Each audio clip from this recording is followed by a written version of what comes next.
Bayaya bayebaka atandele mokili mokoningana. Nzambi ayibaka atandele moyindo akopika bendele bandeko.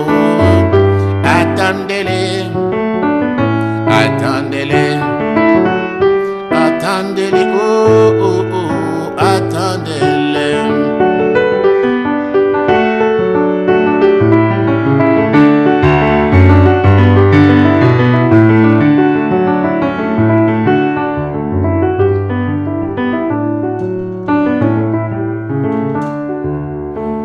Mokolo masuka o mbula eko beta ninzambe.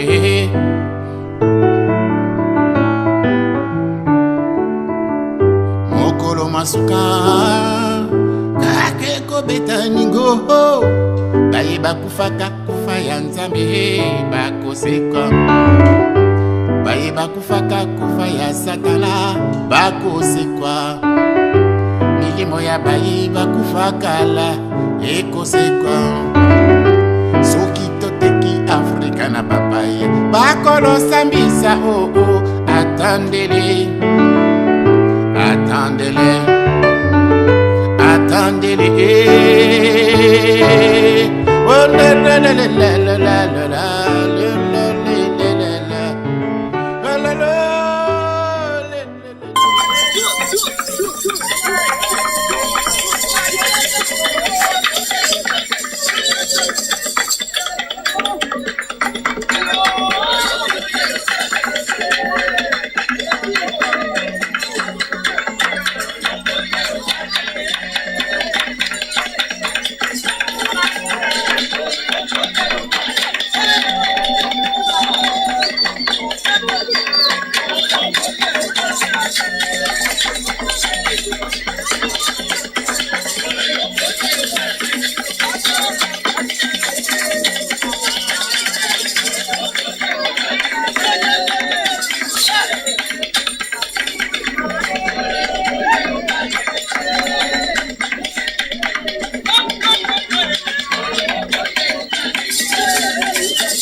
Bonsoir. Comme je vous l'ai dit la fois passée, de temps en temps, je vais prendre l'antenne pour qu'on partage certaines réflexions, qu'on partage certaines informations, qu'on partage certaines formations et qu'on partage aussi certaines données d'archives ou de mémoire. Je voudrais un peu intervenir rapidement sur... la fois passée, je vous ai parlé du livre de l'ambassadeur Herman Cohen et j'ai dit que j'allais faire une petite émission sur ça. C'est le livre a comme titre L'esprit de l'homme fort africain. Et l'ambassadeur qui a assumé les fonctions de chargé d'affaires dans plusieurs ambassades américaines en Afrique et puis de sous-secrétaire d'État aux affaires africaines a eu le temps de côtoyer plusieurs hommes forts africains. Vous vous rappelez, après la période des indépendances, l'Afrique a été dirigée par les hommes forts. C'est-à-dire que après les périodes des indépendances, on a eu des militaires, des généraux qui ont opéré des coups d'État et pour freiner ce qu'on appelait le danger du multipartisme et des rébellions, on a créé des partis uniques. Et ces partis uniques étaient dirigés par des hommes forts. Et lui, il a eu le temps de côtoyer tous ces hommes forts.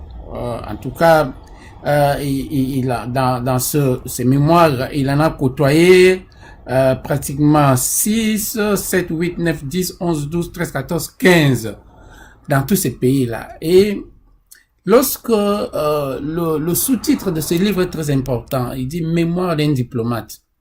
Et là, je vais référer un peu à ce que dit Monsieur Honoré Mbanda. Monsieur Honoré Mbanda disait ceci lorsque, dans le siège de Mobutu, ils ont eu à recevoir l'ambassadeur Bill Richardson. Monsieur Honoré Mbanda dit ceci, et il écrit ça aussi dans ses mémoires, que lorsque un ambassadeur, parce qu'un ambassadeur utilise très souvent un langage diplomatique, c'est-à-dire qu'il faut scruter ce qu'il dit. Mais lorsque un ambassadeur quitte le langage diplomatique et se met à parler clairement, alors il faut vous dire, il faut vraiment essayer de prendre au sérieux ce que dit le diplomate. Donc je disais, aujourd'hui les gens ont été très étonnés de voir que l'ambassadeur Herman Cohen revient encore sur les médias, alors qu'il y a quelques années, 2 ans, il y a une année, beaucoup de gens l'avaient vilipendé. La différence, c'est que nous autres, nos pays, nous subissons. C'est-à-dire que nous essayons de faire, comme on dit ici, des deals avec l'actualité au jour le jour. Alors que les autres essaient de prévoir, essaient de précéder les choses. Et je dis que ce livre et ces mémoires de l'ambassadeur ont été, la version française a été publiée à Kinshasa par le père de Mediaspol en 2016. Donc nous sommes aujourd'hui en 2018. Donc si déjà en 2016 l'ambassadeur avait accepté de traduire une partie de ses mémoires en français, c'était pour que nous les francophones nous puissions comprendre le message qu'il y a dedans. Et le message qu'il y a dedans est tout à fait simple. C'est-à-dire que lorsque nous parlons des hommes forts, parce que les hommes forts c'était toute une période, la période de la guerre froide où les Américains notamment avaient besoin des hommes forts. Mais depuis la fin de la guerre froide, les gens n'ont plus besoin des hommes forts. Et le président Barack Obama dit, il est temps qu'on puisse avoir besoin des institutions fortes. Donc cela voudrait dire que les gens qui restent encore, il en reste encore, dans la logique des hommes forts, ils vont connaître un peu, volontairement ou involontairement, consciemment ou inconsciemment, la fin de beaucoup d'hommes forts qu'on a connus. Et lui, en tant que diplomate, en tant que sous-secrétaire d'État aux affaires africaines des États-Unis, il a vu tomber plusieurs hommes forts qui n'avaient pas compris que le temps d'hommes forts avait pris fin et qu'on était entré dans un autre temps, c'était le temps des institutions fortes. Rappelez-vous encore, pendant la guerre du Golfe, après la guerre du Golfe, on a posé une question au président François Mitterrand. Il a dit, il y a une logique de guerre, il y a une logique de paix. Donc, c'est-à-dire que il faut essayer de scruter le temps. Et si vous ne scrutez pas le temps, vous risquez de commettre certaines bêtises parce que vous ne scrutez pas le temps, comme est-ce que le temps a déjà changé. Aujourd'hui, nous vivons une période où très peu d'hommes forts vont subsister et résister. Donc, il faut, et ça, comme on le dit, les gens qui dirigent ce monde, très souvent, ils n'ont pas d'état d'âme. Donc, après avoir servi les Américains pendant autant d'années, 32 ans, Mobutu n'en croyait pas à ses oreilles lorsqu'il a vu l'ambassadeur Bill Richardson venir lui dire, carte sur table que s'il ne quittait pas le pouvoir, son cadavre allait pourrir sous les rues de Kinshasa. Et c'était pas le seul cas. L'ambassadeur Cohen raconte par exemple la chute de Samuel Doe. Samuel Doe qui avait toute la bénédiction des Américains. Mais les Américains, lui, ont dit, il faut quitter Monrovia. On t'envoie un avion militaire pour le prendre. Il pose même des conditions. Il dit, si on le fait partir de Monrovia, il faut qu'on l'envoie étudier à l'université d'Oxford. Vous comprenez? Il ne comprenait pas que les temps avaient changé. L'ambassadeur parle, par exemple, aussi de la fin de Savimbi. Parce que Savimbi, pendant la guerre froide, les Américains avaient besoin de Savimbi. Et ils ont supporté Savimbi. Malheureusement, Savimbi n'avait pas compris que les choses avaient changé. Donc, ils ont dit à Savimbi qu'il fallait négocier avec Dos Santos, qu'il fallait accepter les résultats des élections et que Savimbi avait refusé, on sait la fin qui est arrivée à Savimbi. Donc, ce livre, ce qui est important dans ce livre, c'est quoi? C'est que les hommes forts, l'esprit de l'homme fort africain, tel que nous pensions qu'ils étaient des hommes forts, en fait, ils n'étaient pas des hommes forts. Nous, on pensait que Mobutu, pendant tout ce temps, il était l'homme le plus fort. Mais on a vu qu'il n'a fallu que 2 ou 3 semaines pour que on nous apprenne qu'on sait comment Mobutu a quitté Gbagbo. Samuel Doe de même, on sait comment Samuel Doe a pris le pouvoir. Il a pris le pouvoir en assassinant pratiquement tout le gouvernement et le chef d'État libérien. Mais on sait comment est-ce qu'il a fini. Donc, et là, dans ce livre des hommes forts, il s'arrête sur quelques figures. Il s'arrête sur la figure, par exemple, de Nelson Mandela. Il s'arrête, par exemple, sur la figure de Léopold Sédar Senghor, homme de grande culture. Il s'arrête sur la figure, par exemple, de Mwalimu Julius Nyerere, sur la figure de Kenneth Kaunda. Donc, je crois qu'il y a là des leçons à tirer.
Balo bila roza munda ngara kimae kanga bona ye.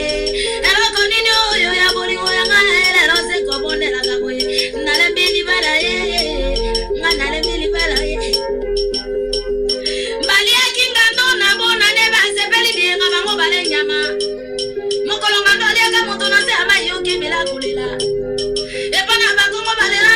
mongo ba mama munu gedu.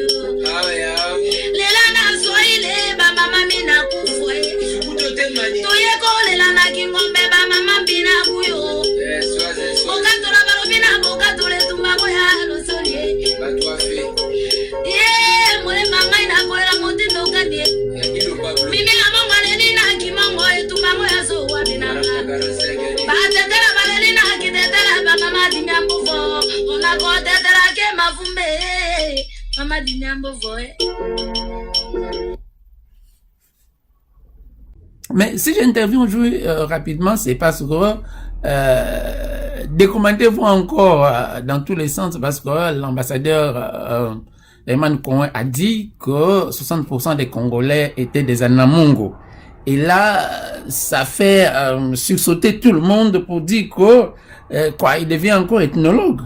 Il ne devient pas ethnologue, parce que lorsque vous regardez, là je suis en train de voir, de feuilleter le livre du professeur Ndaiwel, hein, en matière d'histoire de la RDC, il faut prendre le livre de référence, la Bible, le livre du professeur Ndaiwel. Et lorsque vous prenez le livre du professeur Ndaiwel, je prends à la page 165, il dit ceci, il parle des Mongo. Il dit, avec les Mongo, c'est une grande partie de la région qu'on aborde, puisque leur terrain englobe pratiquement toutes les terres situées entre le Kasaï Sankourou et le Haut-Fleuve. Encore que celle-ci se trouve entamée dans la partie nord-ouest par les Gombe. D'après les divisions administratives actuelles, ils se retrouvent aussi bien dans la région de l'Équateur, de Bandundu, que dans celle des deux Kasaï, occidentale et orientale. On peut aller plus loin et les repérer également au Kivu, avec la présence des Koussou dans le Maniema. Les populations Mongo occupent effectivement toute la région zaïwa congolaise située immédiatement au nord de la savane du sud. Là, nous sommes sur les Mongo. Mais les Anamongo, ce sont les peuples, à part les Mongo, nous avons les Anamongo, c'est-à-dire que les peuples qui sont assimilés aux Mongo aussi. Donc, l'ambassadeur n'a pas tort pour dire que pratiquement les 60% des Congolais sont des Anamongo. Pourquoi? Parce que non pas seulement qu'on a le nord de la province de Bandundu, le Maïndombe pratiquement, on a toute la province d'Équateur, on a l'ouest de la province orientale, on a le nord de la province du nord du sud du Kivu, mais on a aussi le nord de la province, des deux anciennes provinces du Kasaï, qui sont des Anamongo. Mais vous savez que pendant les 32 ans du régime de Mobutu, on a eu des mutations. C'est-à-dire que par le fait encore des mariages, on a des gens qui commencent à être des Anamongo par le fait du mariage ou par parce qu'ils ont un des parents Anamongo. On a eu par exemple le cas du cardinal Malou là, qui avait un des parents Anamongo alors qu'il est Moulouba. On a donc voilà, l'ambassadeur n'a pas très tort lorsqu'il dit que actuellement 60% des Congolais sont des Anamongo. Je crois que calmement, il faut se refroidir la tête, il faut voir. C'est comme je l'ai dit, nous pouvons tabler que la moitié des Congolais sont des Anamongo, mais j'ajoute que par le fait des mariages qu'on a connus pendant les 32 ans de Mobutu, il est fort probable qu'actuellement 60% des Congolais puissent avoir aussi le sang Anamongo avec eux. Donc, c'est vraiment pas un problème de polémique, c'est juste un échange. Mais comme je dis, il est important de feuilleter, de parcourir le livre de l'ambassadeur Herman Cohen, l'esprit de l'homme fort africain, et de comprendre le message. Le message, c'est que actuellement, comme l'a dit le président Barack Obama, on passe le temps où on a besoin des institutions fortes et qu'on n'a plus besoin d'hommes forts en Afrique. Et cette leçon-là, je crois qu'il est important que nous puissions la retenir et que nous puissions nous battre comment mettre en place des institutions fortes. Et c'est possible. Lorsque vous voyez le cas aujourd'hui, et là il relève que ce sont des choses qui marchent dans certains pays. On voit par exemple ce qui arrive au Botswana. C'est un petit pays, mais où on met en place des institutions fortes, où le président on a vu comment est-ce que c'est pour la première fois qu'on a vu un président qui quitte ses fonctions et qui organise une fête.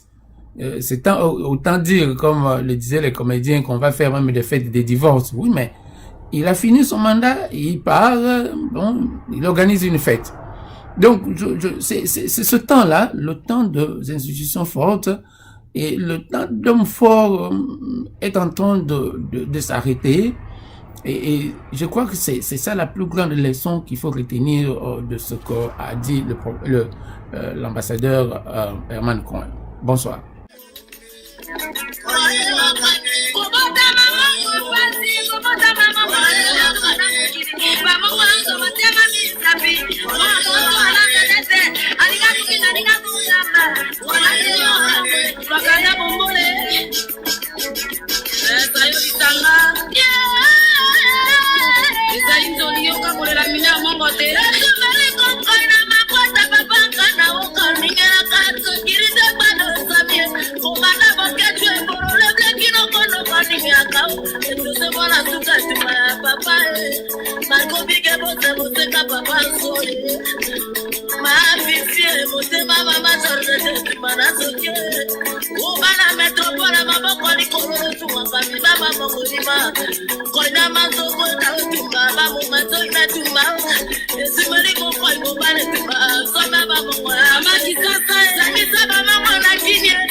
Papa Olivier, Papa Petit Didier,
Champion Kabomi Babu Mato, no, Maître Makombe, Kino Kono Kano.